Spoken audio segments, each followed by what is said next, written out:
Meus irmãos, eu quero compartilhar com vocês um estudo hoje sobre uma pequena introdução à bibliologia. O que é a bibliologia? É o estudo da palavra de Deus, de onde veio, como foi formado o cânon, que é a formação da Bíblia Sagrada que nós temos hoje, que nós levamos tão bonitinho aí na mão. Da onde que veio esse livro? Ele foi escrito por homens, foi escrito por anjos, ele foi inspirado, ele não foi inspirado, tem erros. A Bíblia contém a palavra de Deus ou a Bíblia é a palavra de Deus? Então, nós temos aí perguntas a se fazer sobre a Bíblia Sagrada, que nós vamos tentar responder nessa noite sobre essa pequena aula aqui das Escrituras de bibliologia, que pode tirar dúvidas de muitos aqui e somar na vida dos irmãos. Bem, dito isso, eu quero convidar os irmãos a abrir a Bíblia Sagrada comigo em dois textos bases. Segunda carta de Paulo a Timóteo. Segunda carta de Paulo a Timóteo, capítulo 3, versículo 16 e 17. Segunda carta de Paulo a Timóteo, capítulo 3, versículo 16 e 17. Para a glória do nome do Senhor Jesus. A palavra do Senhor diz assim: toda a escritura divinamente inspirada é proveitosa para ensinar, para redaguir, para corrigir, para instruir em justiça, para que o homem de Deus seja perfeito e perfeitamente instruído para toda a obra. Toda a escritura divinamente inspirada é proveitosa para ensinar. Segunda base bíblica que eu quero deixar para os irmãos é a Epístola de Hebreus. Epístola aos Hebreus, capítulo de número 4, versículo de número 12. Epístola aos Hebreus, capítulo de número 4, versículo de número 12 da palavra do Senhor. A palavra de Deus diz assim: porque a palavra de Deus é viva e eficaz, e mais penetrante do que espada alguma de dois gumes, e penetra até a divisão da alma e do espírito, e das juntas e medulas, e é apta para discernir os pensamentos e intenções do coração. Então, esse versículo aqui também é base. A palavra de Deus é viva, é mais penetrante do que espada alguma de dois gumes. Irmãos, primeiro momento aqui eu quero dizer, antes de tratar assim mais da teoria, eu quero dizer um pouco da prática, que a palavra de Deus ela tem o poder de entrar aonde nada entra. Ela tem um poder de falar com corações de pedras, pessoas que estão mudas, surdas, pessoas que estão cegas. A palavra de Deus ela tem poder de falar, de salvar, de tocar essas pessoas. A palavra de Deus ela diz que vai até a divisão da alma e do espírito, juntas e medulas. Ela discerne. Olha, a palavra de Deus ela vai onde nada vai. Ela discerne pensamentos e intenções do coração. Pensamentos e intenções do coração. Pode passar desapercebido por mim, pode passar desapercebido por outra pessoa, pode passar desapercebido por milhares, mas a palavra de Deus discerne pensamentos e intenções do coração.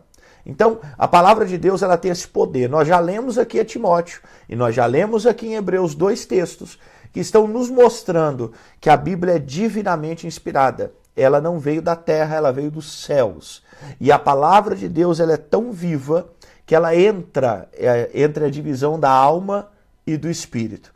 Muito bem.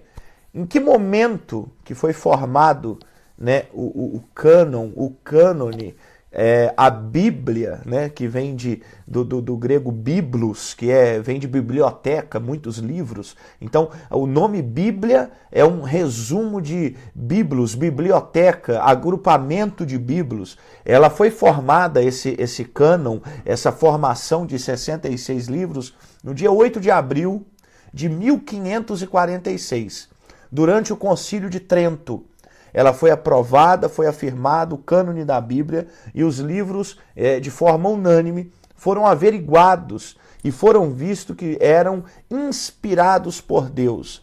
Existem livros que não foram inspirados por Deus. Por exemplo, naquela época era comum uma pessoa escrever, por exemplo, eu vou escrever uma carta ou eu vou escrever uma epístola e eu coloco o nome de alguém conhecido para dar peso. Aí eu falo assim, carta do apóstolo Paulo, mas sou eu que estou escrevendo. Então eles averiguavam quem que era o autor dessa carta. Por exemplo, tem o Apocalipse de Pedro, tem o Apocalipse de Tiago. Por que esses livros não estão na nossa Bíblia? Porque são livros apócrifos, são livros não inspirados por Deus, e daqui a pouco à frente nós vamos estudar um pouco mais sobre livros apócrifos. Então, para quem está tendo o primeiro contato com a Bíblia, para quem é novo convertido, para quem é novo obreiro, para quem é novo membro, está começando a ter o primeiro contato com a Bíblia ela é dividida em Velho Testamento e Novo Testamento. Eu gosto mais de falar Primeiro Testamento e Segundo Testamento, sendo que 39 livros estão no Primeiro Testamento, ou no Velho Testamento, como queira, e 27 no Novo Testamento, totalizando então 66 livros. Olha, uma coisa interessante para todos aqui anotarem. A Bíblia, ela levou cerca de 1.600 anos para ser totalmente escrita e terminada.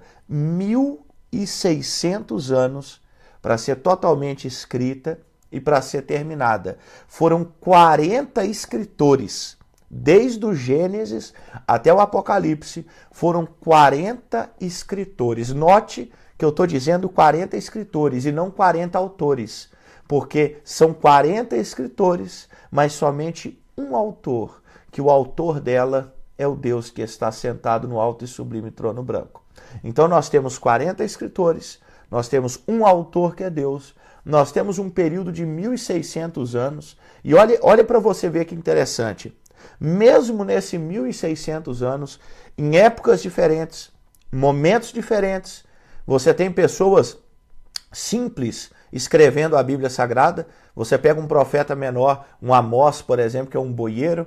Você pega Jeremias, que está falando, Deus, eu ainda sou uma criança, eu não sei falar. Você pega a Bíblia sendo escrita em palácios pelo rei Davi, por Salomão. A Bíblia ela já foi escrita por esses escritores, tanto no lugar mais simples, como no lugar mais rico, mais real possível, na nobreza. Profeta Isaías, por exemplo, era um profeta de sangue azul, do palácio, da família do rei.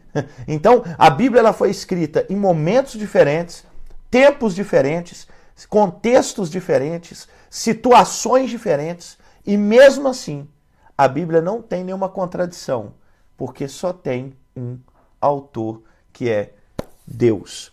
Amém? Então, as línguas que a Bíblia foi escrita. Originalmente, o Antigo Testamento ele foi escrito em hebraico. Né? Hebraico é a língua oficial dos hebreus desde a entrada de Canaã, ficando conhecida como a língua de Canaã, a língua dos judeus. Então, em primeiro momento, a Bíblia é escrita em hebraico. Em segundo momento, a Bíblia é escrita em aramaico. Aramaico, por muito tempo, foi a língua da Síria, lá da Babilônia. O aramaico foi trazido para a Palestina quando os assírios entraram em Israel. Um dos cativeiros de Israel não foi só o babilônico, né? A gente conhece muito da Babilônia, mas a Síria também entrou em Israel e trouxe essa língua, o aramaico. Então, parte da Bíblia também está em aramaico. E, por fim, nós temos a terceira língua que a Bíblia foi escrita, que é o grego.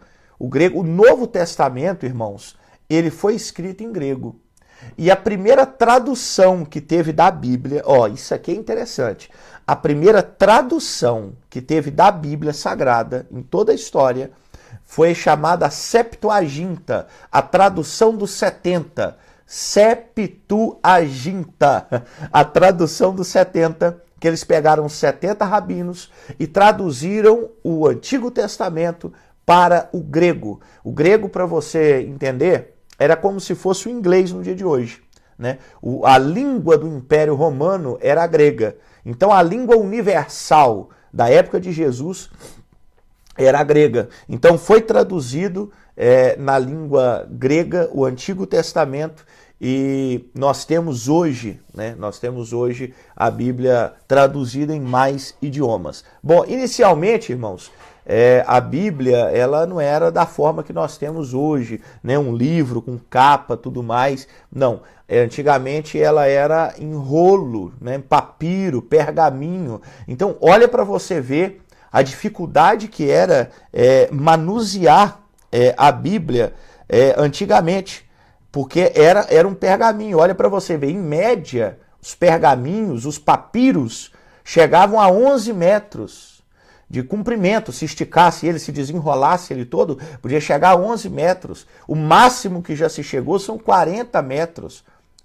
Pense para você ver, é muito grande, mas geralmente era de 9 a 11. De 9 a 11 era o normal da Bíblia Sagrada. Depois dos papiros, dos pergaminhos, foi trazido então um códex, que é um tipo de livro, substituiu os pergaminhos, né? Substituiu, porque o pergaminho era muito difícil. Por exemplo, aquela passagem que Jesus entra no templo e ele abre o pergaminho e cai naquela passagem: o Espírito do Senhor está sobre mim e me ungiu para anunciar o ano aceitável do Senhor. Quando Jesus abre nessa passagem no templo, todos se assustam. Todos se assustam, por quê? Porque Jesus, ele com muita facilidade, ele abre nessa passagem. E só conseguia abrir o pergaminho aonde se queria se fosse alguém muito estudado da lei, alguém com muita intimidade nos pergaminhos, entende? Então assim, olha para você ver, quando eles se assustam com o que Jesus está lendo, com o que Jesus está falando, que é acerca dele, né? E a facilidade que ele abre justamente naquela passagem, é porque, para se manusear esses pergaminhos, que eram de 9 a 11 metros de comprimento, eram pergaminhos ali, rolos, né, grandes. Então, para se achar com tanta facilidade, era alguém muito estudioso, é alguém que sabia muito do que estava fazendo, do que estava mexendo. Então, depois dos pergaminhos, vem os códices, que substituíam os rolos, que já começando a chegar numa imagem de um livro, já começando a chegar num livro. A Bíblia sempre, ela foi cristocêntrica e sempre apontando para Deus Pai, Deus Filho, Deus Espírito Santo. Bom, a Bíblia Sagrada, a gente tem hoje ela em capítulos, né? A gente tem hoje ela em versículos, mas ela não era assim. Isso aqui é uma curiosidade importante para os irmãos, que a Bíblia Sagrada, ela não tinha divisão de capítulo, ela não tinha divisão de versículo. Hoje nós temos uma maravilha, né? Eu chego lá no culto de domingo para os irmãos e eu falo assim: irmãos, abre aí livro tal, capítulo tal, versículo tal. Mas antigamente não tinha isso. Além dos idiomas serem muito difíceis de você encontrar, porque as traduções, por exemplo, depois teve a Vulgata Latina, aí era só em latim que tinha a tradução. Antes disso era em grego, e não era o grego de hoje em dia, que você vai ali na Grécia e fala, não, era o grego koiné. Esse grego koiné era da época de Jesus, era outra língua. Então as línguas não eram traduzidas assim para todo mundo ter acesso à Bíblia. Hoje, meus irmãos, nós temos uma bênção, que é o acesso às Escrituras. Antigamente não tinha esse acesso. Era poucas línguas que era traduzido, não era comercializado, não era distribuído, não era de fácil acesso, não era qualquer pessoa que falava assim, vou comprar uma Bíblia, ou vou pegar ali uma cópia da Bíblia. Não era muito difícil. E além disso, não era dividido em capítulos e em versículos. Pastor, então que época que foi feita essa divisão aí de capítulos e de versículos que tanto nos ajuda aí hoje para manusear a Bíblia Sagrada. Essa divisão foi feita no ano de 1555. Ó, isso aí é bom você anotar. 1555, na versão Vulgata, ou seja, que é a tradução para o latim, a Vulgata Latina, que foi dividido os capítulos e os versículos da Bíblia Sagrada, então nos facilitando. Ou seja, 1555, ou seja, só no século XV, irmãos. Só no século XV que teve a divisão de capítulos e versículos. Bom, vamos falar mais um pouquinho de conhecimento da Bíblia, que isso aqui é conhecimento geral. Vamos falar de conhecimento da Bíblia. Eu vejo às vezes na igreja, quando a gente fala assim, abra aí, irmãos, livro tal. Eu vejo que tem gente que pega lá no Gênesis e vem. Outro você fala assim, abre aí no livro tal do Novo Testamento. A pessoa roda para cá, roda para lá. Então falta esse ambiente ali com a Bíblia Sagrada. E eu quero fazer uma visão geral aqui agora da Bíblia com os irmãos, para que os irmãos tenham uma visão geral, talvez escrito aí, quem está anotando, uma visão geral de como é a Bíblia. Bom, primeiro momento, nós temos na Bíblia o Pentateuco. O que é o Pentateuco? Para os judeus é a Torá, né? O Pentateuco ele é composto de 5 livros: Gênesis, Êxodo, Levítico, Números e Deuteronômio, certo? Então, Pentateuco, nós temos 5 livros da Bíblia Sagrada, que são os livros ali da Torá também, né? São os livros da Torá. Esses 5 livros iniciais formam o Pentateuco da Bíblia Sagrada. Então, você sabe que os 5 livros de Moisés, né? 5 livros escritos por Moisés, os 5 livros, primeiros 5 livros da Bíblia, onde eles estão no Pentateuco e na Bíblia Sagrada, que são a lei, que são as cerimônias, os atos levíticos, os atos sacrificiais, enfim. Então, os primeiros 5 livros da Bíblia. Depois vem um grupo que se chama grupo histórico, que é de Josué a Esté. São livros históricos, anote aí, livros históricos. Primeira divisão é Pentateuco, que são os 5 livros. Segunda divisão é livros históricos. Tem 12 livros nessa divisão, de Josué a Esté, né? Que é Josué, Juízes, Ruth, 1ª e 2ª Samuel, 1ª e 2ª Reis, 1ª e 2ª Crônicas, Esdras, Neemias, Esté. Então, segunda divisão, livros históricos. Esses livros são da história de Israel. Tá? Então você que quer ler aí as histórias de Israel, as histórias dos reis, as histórias, por exemplo, de Esté, que foi uma grande mulher de Deus, a história de Ruth, né? Tá aí as mulheres no grupo, livro que vocês têm que ler assim, que é maravilhoso. Ruth, Esté, são histórias que se tiram muitas lições. São livro histórico de Israel. Terceira divisão da Bíblia, livros poéticos. Escrevam aí, livros poéticos. É um grupo de 5 livros, de Jó a Cantares de Salomão. Então nós temos livros poéticos. É a terceira divisão da Bíblia Sagrada. Nós temos Jó, Salmos, Provérbios, Eclesiastes e Cantares de Salomão. Por que são livros poéticos, pastor? Porque você pode ver que tem salmos, tem cantares, são livros que têm poesias, louvores, hinos. Eu não sei se vocês sabem, mas boa parte do livro de Salmos são hinos, são louvores, né? A gente lê, acha maravilhoso ali, a gente lê, mas o livro de Salmos, em boa parte, ele até Martinho Lutero chama ele de inário dos judeus. Por quê? Porque ele é a harpa cristã do assembleano, o cantor cristão do batista. Né? O livro de Salmos é o livro dos louvores para os judeus. Né? Então, ele está contido nessa parte aí dos livros, nesse grupo dos livros poéticos. O próximo grupo a seguir é os livros proféticos. Ó, anote aí, livros proféticos. Aí nós temos a divisão dos profetas maiores e dos profetas menores.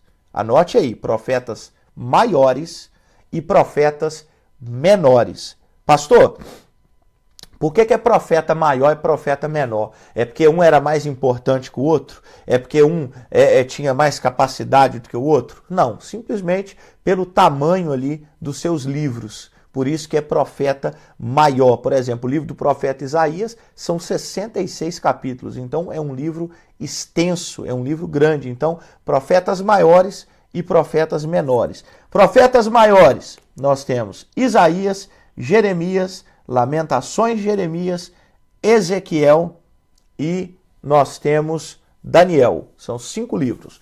Agora, profetas menores são 12 livros, que vai de Daniel para frente, que é Oséias, Joel, Amós, Obadias, Jonas, Miqueias, Naum, Abacuque, Sofonias, Ageu, Zacarias e Malaquias. Então, nós temos essa divisão dos profetas menores. Cada profeta, irmãos, isso um dia nós vamos fazer esse estudo aqui também, tá? Calma que a gente só está começando. Nós vamos fazer esse estudo aqui dos profetas, porque cada profeta tem o seu momento, tem o seu contexto, tem o seu fundo histórico. Tem pessoa que quer pegar uma profecia de Amós e colocar para a igreja. Calma que eu tenho que respeitar o fundo histórico, o contexto, o destino, eu tenho que respeitar tudo isso, porque tem profecia que é universal, tem profecia que já se cumpriu. Então, tudo isso nós temos que analisar o contexto dos profetas maiores e menores, e sim, obviamente, tem profecias que são atemporais, ou seja, elas são para mim, elas são para ontem, elas são para hoje, são para amanhã, elas são para qualquer tipo de povo, seja judeu, igreja, cristão, enfim. Então, outro dia nós vamos estudar os livros proféticos dos profetas maiores e profetas menores. Quando nós entramos, então, agora no Novo Testamento, nós temos a primeira divisão, o primeiro grupo do Novo Testamento, que são os evangelhos. Então, nos evangelhos, eu imagino aqui que todo mundo sabe, mas é bom você anotar aí, os evangelhos são Mateus, Marcos, Lucas e João. Mateus, Marcos, Lucas e João. Você quer escrever alguma coisinha aí para dar mais uma temperada? Coloque aí. Mateus foi escrito para os judeus. Marcos foi escrito para os romanos. Eu vou repetir. Lucas foi escrito para os gregos. E João foi escrito para os cristãos. Ó, vamos de novo. Mateus para os judeus. Marcos para os romanos. Lucas para os gregos. João para os cristãos. Uai, pastor, legal. E como é que eles apresentam Jesus? Mateus apresenta Jesus para o judeu sendo rei. Mateus apresenta Jesus para o judeu sendo rei. Marcos apresenta Jesus para o romano sendo servo. Marcos apresenta Jesus para o romano sendo servo. Lucas apresenta Jesus para os gregos sendo sábio, sendo o homem sábio. E João apresenta Jesus para os cristãos sendo Deus. Por isso que quando Mateus começa o seu livro, ele fala da genealogia real de Jesus. O sangue da realeza, ele vem do trono de Davi. Mas quando João apresenta Jesus, ele não vai falar da linhagem terrena de Jesus. Ele começa o seu livro falando para a igreja assim, olha, da onde ele veio da terra, Mateus já falou para o judeu, agora eu vou falar para os cristãos de onde que ele vem. No princípio era o verbo, e o verbo estava com Deus, e o verbo era Deus. O que a igreja precisa saber não é quem é o tataravô do homem Jesus. O que a igreja precisa saber é que ele é Deus e veio dos céus. Então, depois dos evangelhos, nós temos o segundo grupo, que é os livros históricos do Novo Testamento, que é o livro de Atos dos Apóstolos. O livro de Atos dos Apóstolos é parte dos livros históricos no Novo Testamento. Uma vez eu li isso daqui, eu achei maravilhoso, que o livro de Atos dos Apóstolos, ele pode ser chamado de Evangelho do Espírito Santo. Olha que coisa maravilhosa. Você tem 4 evangelhos que falam de Jesus, né? E você tem um evangelho, que é o Atos dos Apóstolos, se for colocar essa nomenclatura, você tem o evangelho do Espírito Santo, que é Atos dos Apóstolos.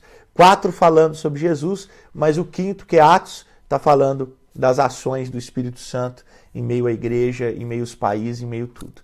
Então, próxima divisão do Novo Testamento é as epístolas paulinas. Anote aí, epístolas paulinas, que são as cartas que Paulo escreveu, certo? Pastor, quais que são as cartas que Paulo escreveu? São 13 cartas ou 13 epístolas de Romanos a Filemon.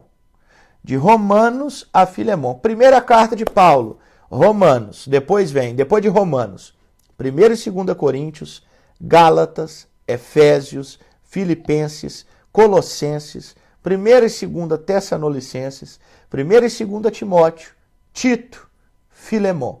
São as cartas de Paulo, do apóstolo Paulo, ok? Depois das epístolas paulinas, nós temos as epístolas gerais. Então, olha lá, depois das epístolas paulinas, nós temos as epístolas gerais, que nós temos 8 epístolas gerais, de Hebreus até Judas. Então, epístolas gerais. Nós temos Hebreus, Tiago, 1ª e 2ª Pedro, 1ª, 2ª e 3ª João e Judas. Por que é gerais? Porque tem mais de um autor. Até então, eu falei 13 aqui, que é o apóstolo Paulo que escreveu, né? Agora, as outras aqui são gerais, ou seja, tem o apóstolo Pedro que escreveu, tem o apóstolo Tiago que escreveu, tem o João que escreveu e tem Judas que também escreveu. Não Judas o Iscariotes, mas o outro Judas que era discípulo de Jesus. E por fim, no Novo Testamento, nós temos a última divisão, o último grupo do Novo Testamento, que é a Revelação, que é o livro do Apocalipse. Ok? Então, nós temos a Revelação, que é o livro do Apocalipse, que é o último livro, então, do Novo Testamento. Amém? Então, a nossa Bíblia, irmãos, a nossa Bíblia, ela tem 66 livros, ok? A divisão é essa aí que eu acabei de passar para os irmãos, mas talvez você que está aqui nesse estudo, veio do catolicismo, ou você conhece alguém da Igreja Católica. E você já deve ter visto ou ouvido que a Bíblia da Igreja Católica, ela tem 7 livros a mais, 7 livros a mais do que a Bíblia protestante, né? Do que a Bíblia evangélica. Esses 7 livros a gente chama de 7 livros apócrifos. Pastor, o que significa livro apócrifo? A palavra apócrifo significa escondido, oculto. Ou seja, não é um livro que foi revelado por Deus. Não é um livro que foi inspirado por Deus. É um livro chamado apócrifo, justamente porque fatores que são analisados para esses livros não condiz com o livro inspirado. Por exemplo, quem escreveu, o que está escrito, se condiz com toda a Bíblia Sagrada. Eu estou dizendo que a Bíblia Sagrada ela não se contradiz. Ela tem uma palavra, uma verdade, uma máxima. Jesus é o centro de toda ela. Então, tinham muitas cartas, muitos livros, muitas coisas, mas eram apócrifos. Então, quais são esses 7 livros apócrifos que a Bíblia Católica tem? Primeiro, Tobias. Segundo, Judite. Terceiro, Sabedoria de Salomão.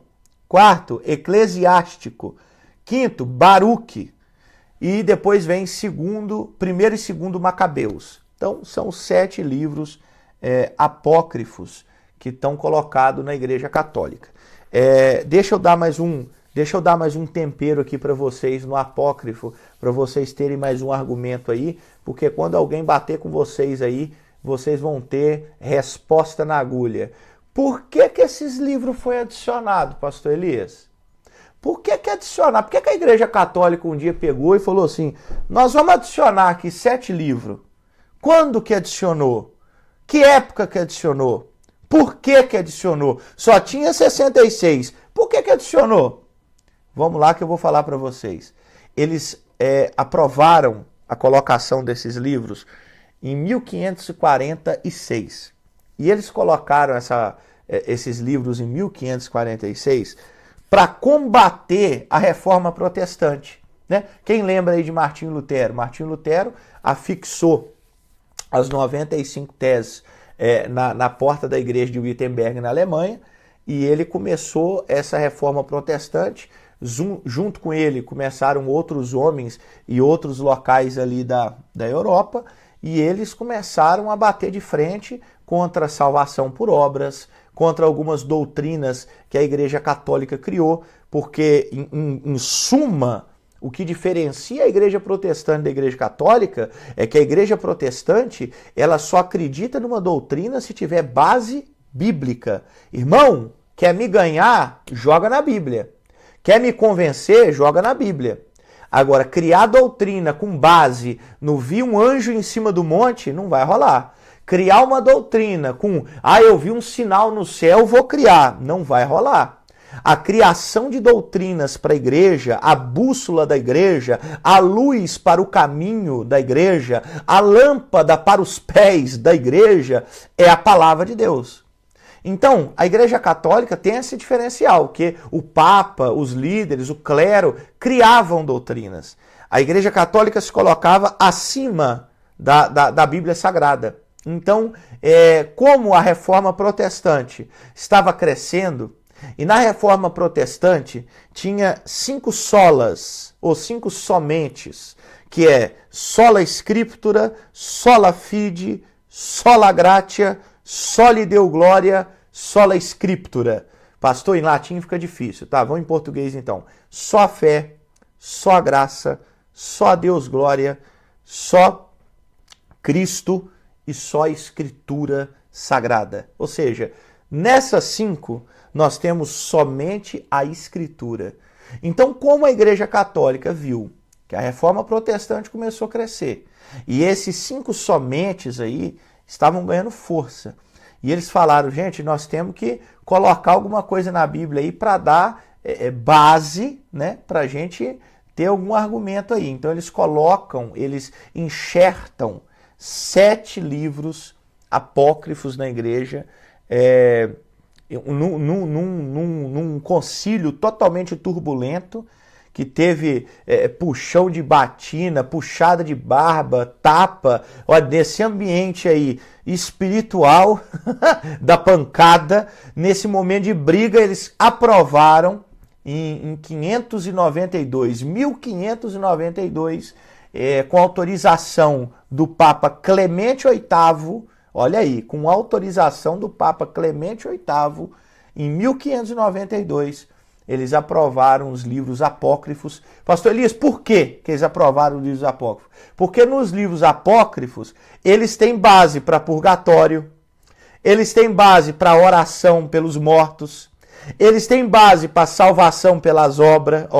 Então, por que eles colocaram esses 7? Porque o pessoal do Lutero não estava falando que tem que ter base na Bíblia para ter doutrina? Então, eles colocaram 7 livros. Vamos colocar esses 7 aqui.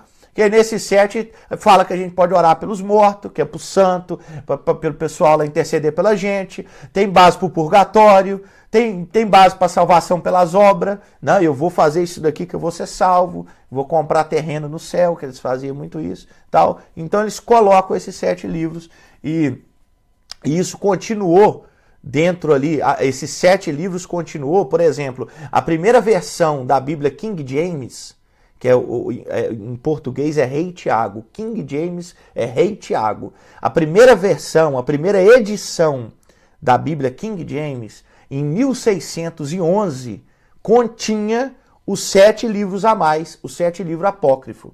Agora, já no ano 1629, ou seja, em 1611 tinha, em 1629, as igrejas reformadas, a edição da Bíblia King James já retirou esses 7 livros a mais e assim ficou os 66 livros que hoje você tem aqui e que eu tenho também na nossa mão.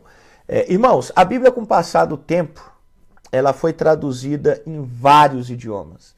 A partir da sua escrita original no hebraico, depois ela foi traduzida por grego, e hoje em dia ela é o livro mais traduzido, mais vendido e mais lido em todo o mundo de todos os tempos.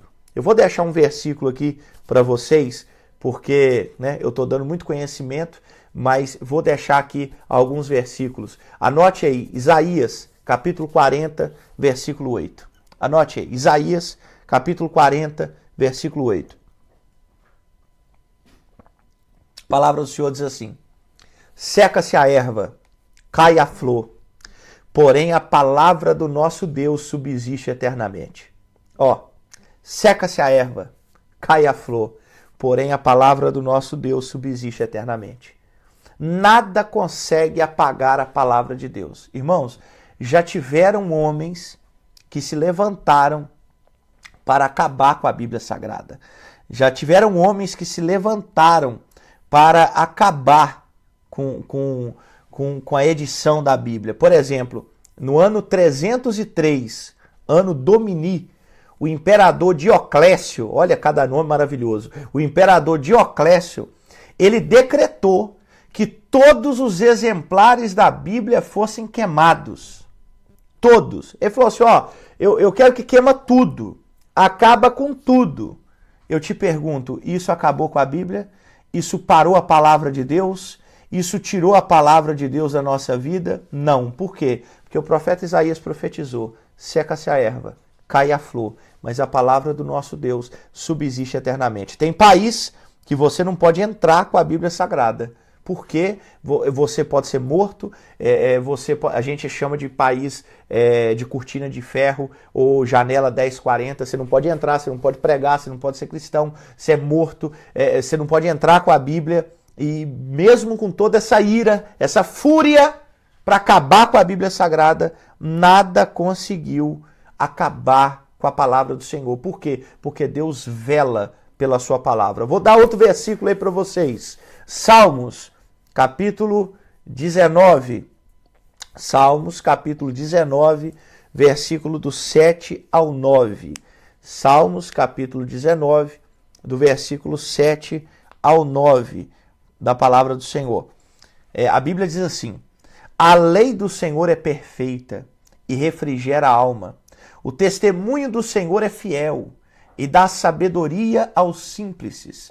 Os preceitos do Senhor são retos e alegram o coração. O mandamento do Senhor é puro e alumia os olhos. O temor do Senhor é limpo e permanece eternamente. Os juízos do Senhor são verdadeiros e também justos. Então, meus irmãos, a palavra do Senhor, ela é luz para a nossa vida, ela mantém o nosso espírito, ela está conosco todo momento, toda hora, é luz para o nosso caminho, é lâmpada para o nosso pé. Você quer ser guiado, meu irmão? Seja guiado pela palavra. Você quer tomar decisão? Vai pela palavra. Tem hora que a gente quer ver um anjo apontando para a gente. Tem hora que a gente vai na igreja e a gente quer que alguém entregue uma profecia, uma revelação, a gente quer ter uma visão, a gente quer ir no monte ver um sinal, uma estrela, um fogo, uma glória, e a nossa Bíblia está fechada dentro de casa.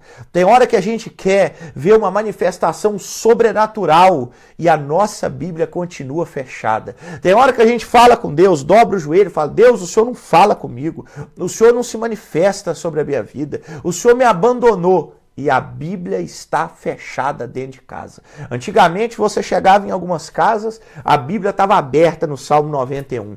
Outra hora você chegava numa outra casa, a Bíblia estava aberta no Salmo 23. Bíblia não é amuleto. Bíblia não é trevo de 4 folhas, irmãos. Bíblia não é pé de coelho, ferradura atrás da porta, que você deixa aberta ali, parecendo que aquilo vai virar um amuleto, que vai proteger a casa dos espíritos. Bíblia é para ser meditada.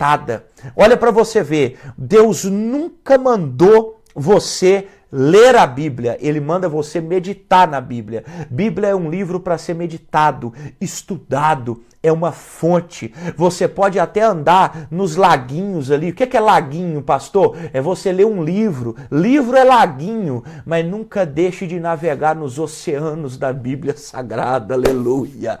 Você pode andar pelos laguinhos. Eu vou ler o livro ali do autor fulano, eu vou ler o livro ali do ciclano, o comentário, mas o oceano da Bíblia Sagrada, você tem que navegar nele. Conheça a Bíblia, se aprofunde na Bíblia, não deixe para pegar a palavra do Senhor só num culto de domingo, só quando você chega num culto que você abre. Não, leia, medite, navegue, entre no texto, visualiza o que o autor está dizendo, veja a cena na sua frente. A Bíblia, ela tem lições para nós. Quando eu leio a Bíblia, eu ouço a voz de Deus. Quando eu leio a Bíblia, eu sou direcionado. Quando eu leio a Bíblia, eu não fico confundido, porque a Bíblia, ela é sustento para minha alma. Amém? Olha, eu quero falar aqui sobre inerrância bíblica para a gente já terminar. Eu disse aqui o texto base, 2 Timóteo, capítulo 3, 16 e 17, né, que toda a escritura é divinamente inspirada. Irmãos, tem pessoas que falam assim, a Bíblia, né, sabe como é que é? É homem que escreveu. E já fala assim que é homem que escreveu, que é para dar um ar que tem erro, para dar um ar que tem falha.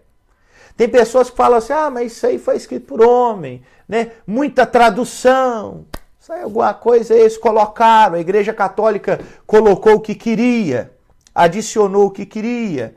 Irmãos, admitir a possibilidade de que a Bíblia Sagrada contém erros é o mesmo que sugerir que Deus foi negligente no processo da inspiração e deixou os homens viverem enganados.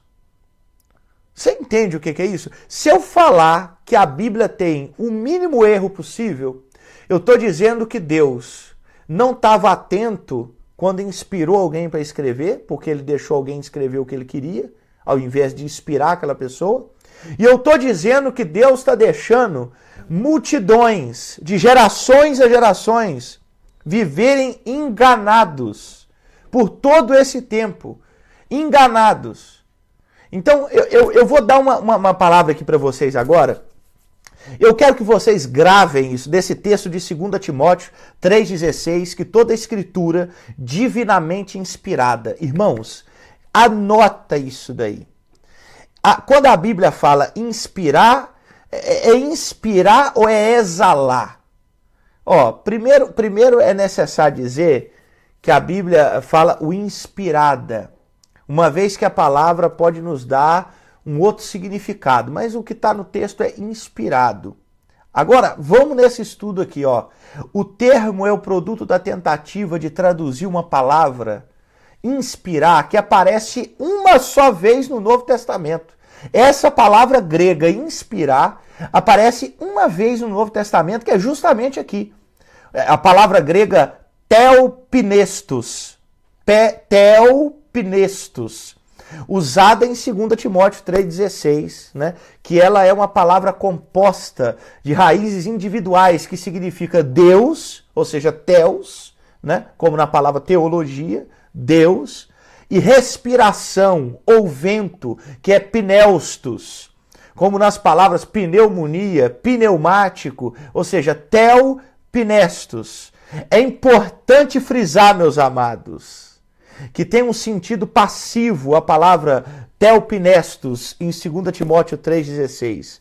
Em outras palavras, olha isso daqui, Deus não soprou para dentro de, ou seja, inspirou toda a escritura, mas ela foi exalada, expirada por ele. Isso quer dizer que em 2 Timóteo 3,16 não é para ensinar como a gente recebeu a Bíblia, mas é explicar a origem da Bíblia. As escrituras foram exaladas por Deus. Eu vou tentar agora colocar o mais básico possível para você. Todos os microfones estão mutados, mas para você dar um aleluia aí ouvindo essa palavra. Quando a Bíblia está falando que é inspirada, não é que Deus puxou o ar para dentro quando trouxe a inspiração da Bíblia. Quer dizer que Deus exalou. A palavra de Deus saiu de dentro dele para o nosso coração.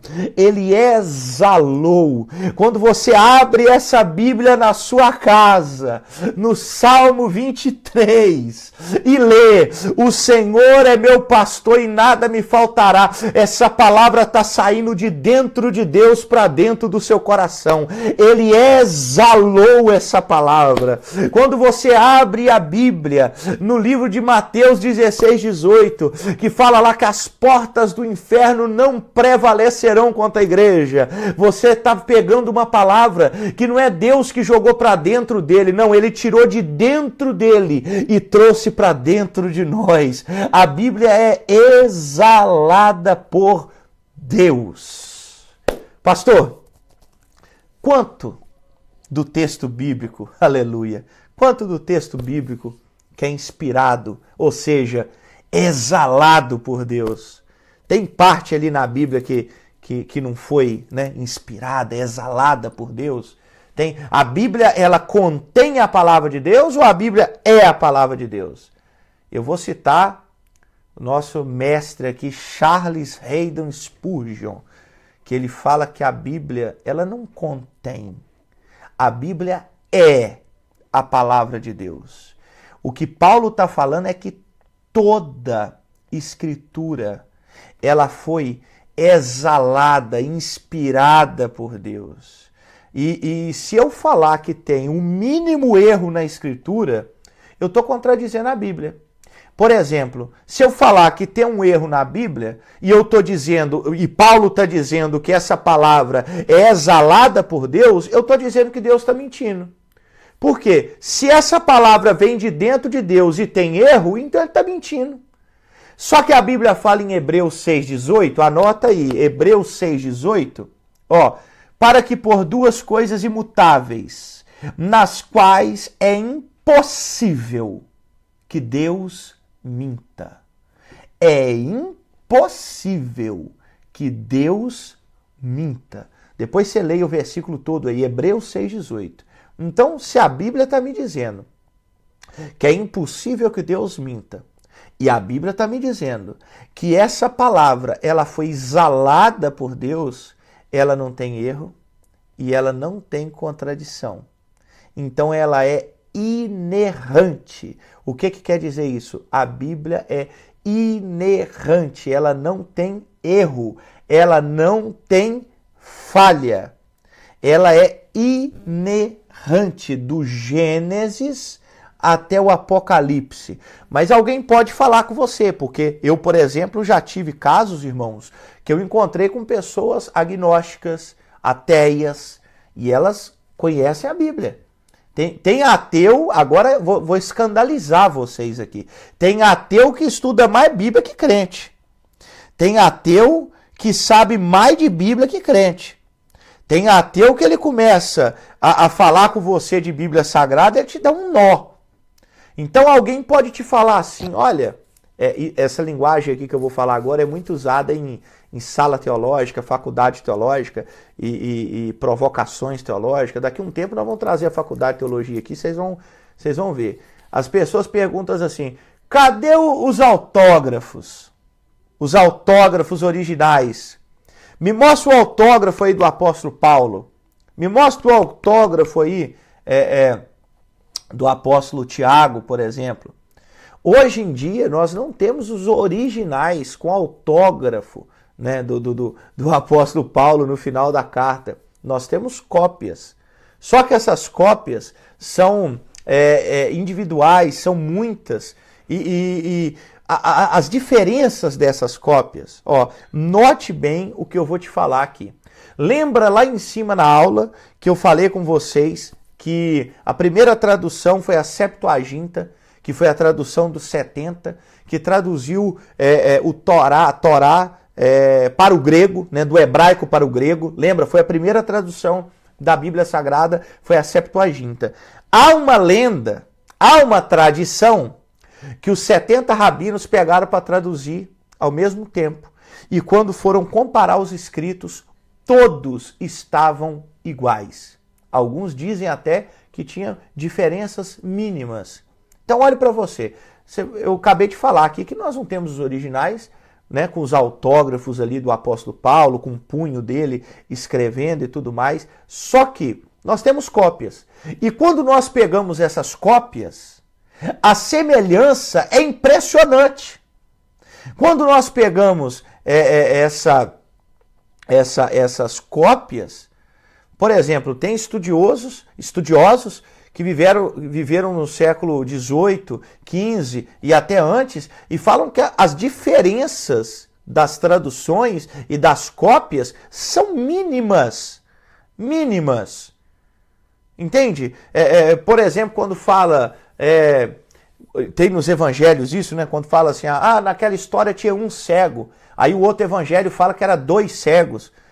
Tá, mas pastor... Isso aí é um erro, tá? Um tá falando que é um cego e o outro tá falando que é 2 cegos. Mas qual que é o cerne do negócio? É que teve um cego que foi curado.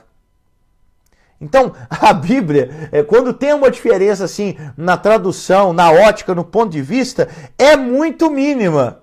Entende? Então eles viram isso, que a tradução, ela não afetou em nada a essência da Bíblia Sagrada. Note para você ver esse detalhe, a essência foi mantida, a essência continua de pé. Olha, Deus, quando Ele exalou a sua palavra aos nossos corações, a essência dessa palavra, ela foi mantida, ela foi guardada. Irmãos, esses textos foram escritos anos depois que Jesus nasceu. Ano 60, 70, 80 depois de Cristo. O Apocalipse, que foi um dos últimos, foi ali pelo ano 91 depois de Cristo. Ou seja, quantos anos? Nós estamos falando de 2000 anos. A essência dessa palavra continua a mesma, porque ela é guardada por Deus.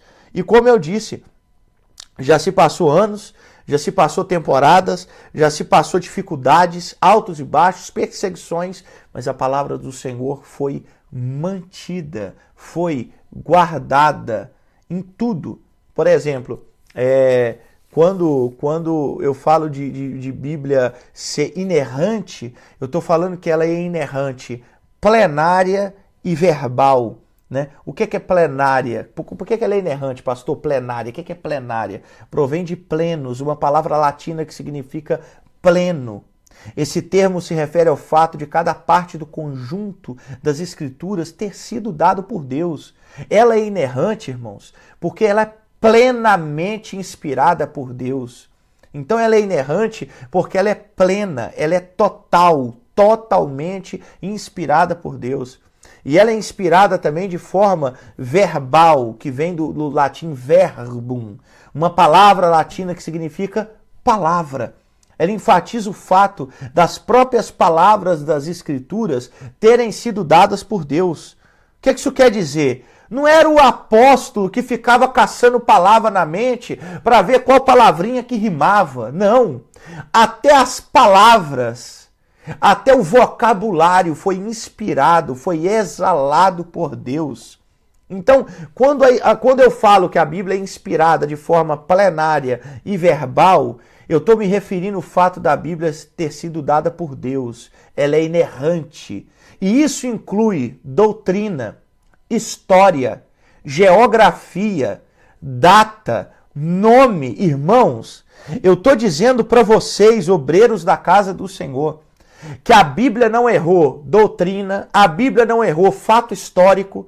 Tem gente que não é cristão, é historiador, é arqueólogo, mas ele tem que falar que a Bíblia está falando uma coisa que realmente existiu, que realmente aconteceu. A Bíblia é inspirada na sua doutrina, a Bíblia é inerrante na sua história, a Bíblia é inerrante na sua geografia, no ambiente do lugar que ela fala. A Bíblia é inerrante nas datas. A Bíblia é inerrante nos nomes. Você quer ver um exemplo? Eu estava vendo uma aula de um pastor, que é arqueólogo, que ele estava chegando num lugar lá onde a Bíblia fala que era Sodoma e Gomorra.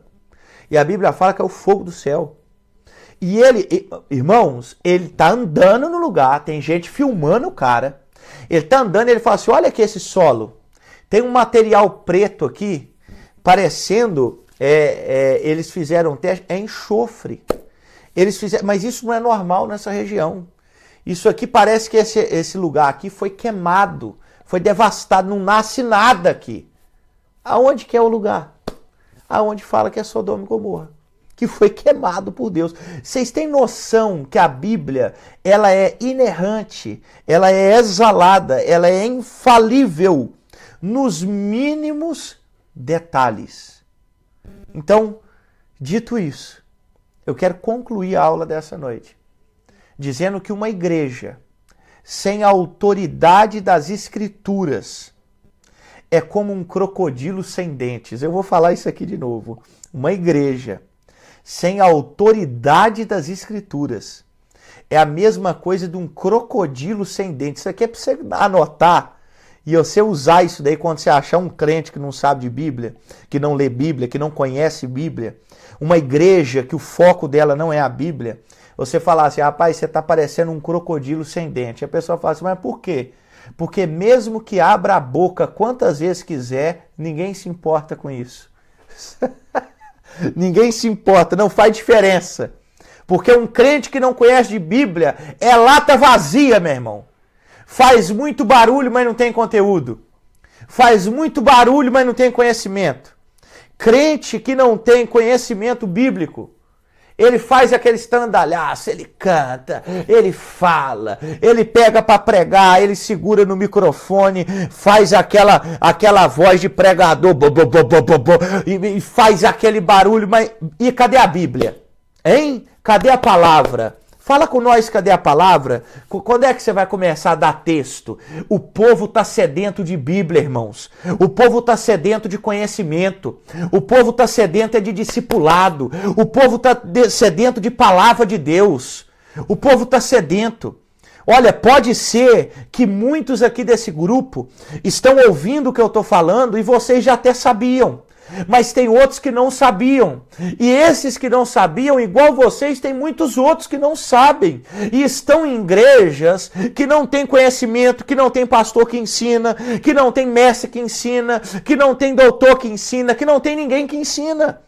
Estão sem a palavra de Deus, estão sem o conhecimento da palavra de Deus, estão vivendo de oba-oba, de festinha, de bate-palma, de sapateia, de levanta a mão para cima, irmãos. Eu amo a manifestação do Espírito Santo, eu amo a manifestação de dons, eu sou continuista, eu acredito na continuação dos dons, eu acredito no derramamento de unção, eu falo em línguas, os irmãos me conhecem, os irmãos sabem qual fervor do Espírito eu tenho e eu amo isso, mas uma coisa que eu não abro mão é a palavra de Deus. Você pode sapatear, mas vai sapatear depois que ouvir a Bíblia. Você pode levantar da cadeira e da glória, mas vai levantar da cadeira depois que ouvir Bíblia. Você pode chorar, pode bater palma, vai fazer isso porque está ouvindo Bíblia. A palavra de Deus, ela é o centro da igreja, ela não pode ser tirada dos cultos, ela não pode ser deixada de ser ensinada. A palavra de Deus, ela é importantíssima.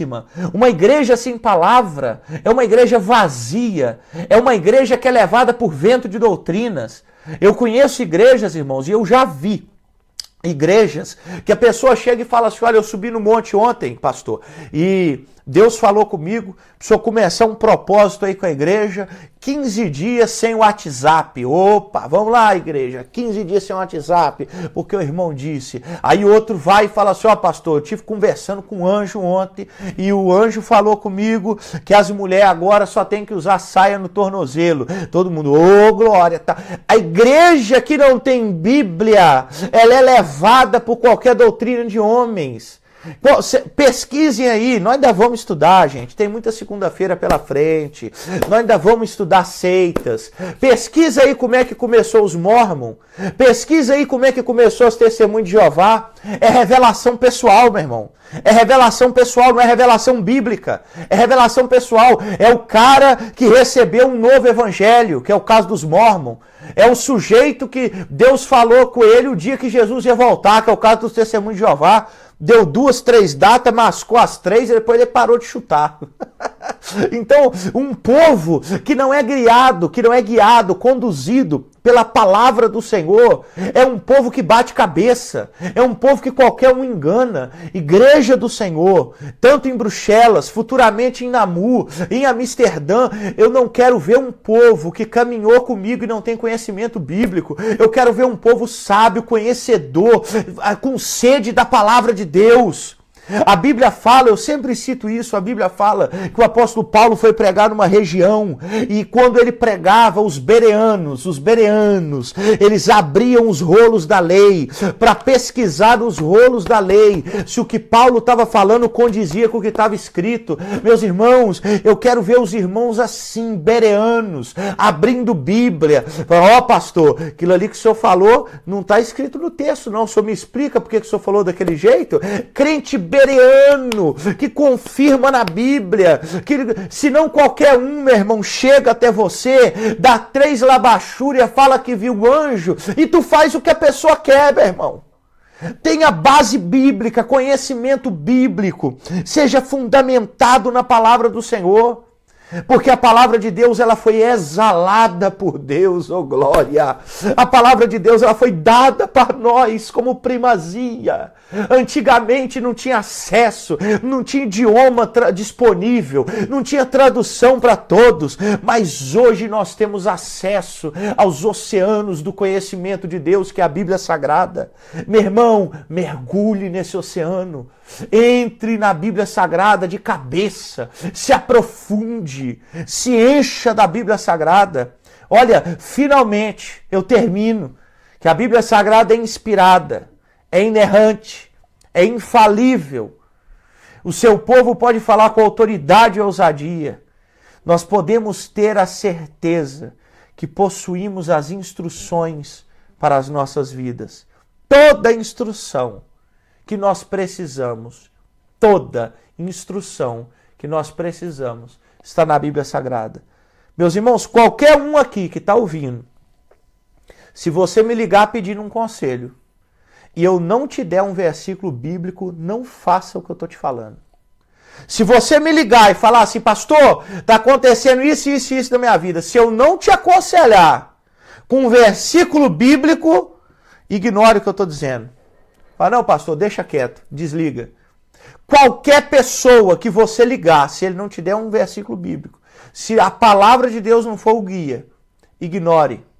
Aprenda, nós ainda vamos estudar aqui, irmão, sobre interpretação bíblica.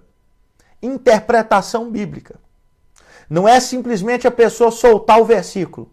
Você tem que ter conhecimento para interpretar o versículo.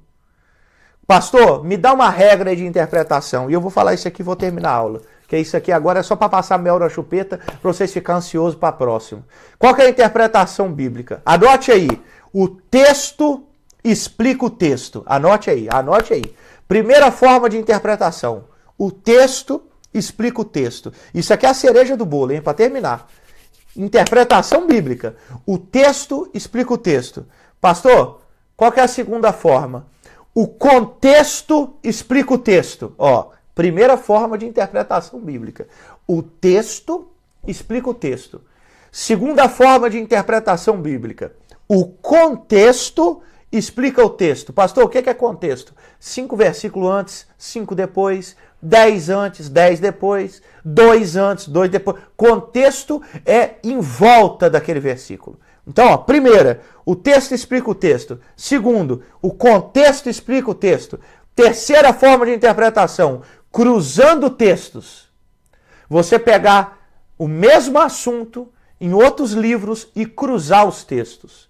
Cruzar eles.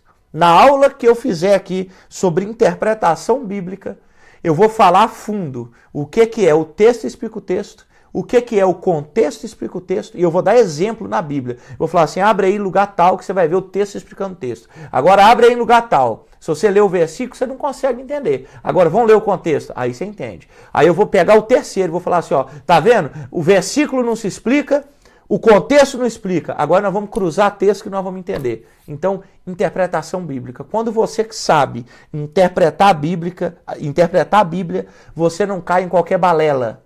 Você não cai em qualquer conversa fiada. Você não cai em godo. Você não cai em blá blá blá. Gente querendo te ludibriar. Gente querendo te levar na conversa. Não caia, não seja um crente avestruz que engole tudo. Seja um cristão que medita na palavra de dia e de noite para a glória de Deus. Que Deus possa vos abençoar no estudo de hoje. Que Deus guarde as vossas vidas em Cristo. Que a palavra de Deus seja guia para a vida de vocês. E que ela seja o primeiro lugar na sua vida. Em nome de Jesus.